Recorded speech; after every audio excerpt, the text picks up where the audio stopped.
In front of me is Realme Narzo N61, and today I would like to show you how you can switch on or off adaptive brightness.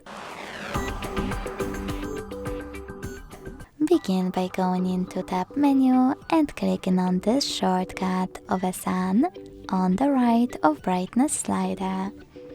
If it's blue, that means that auto brightness is on.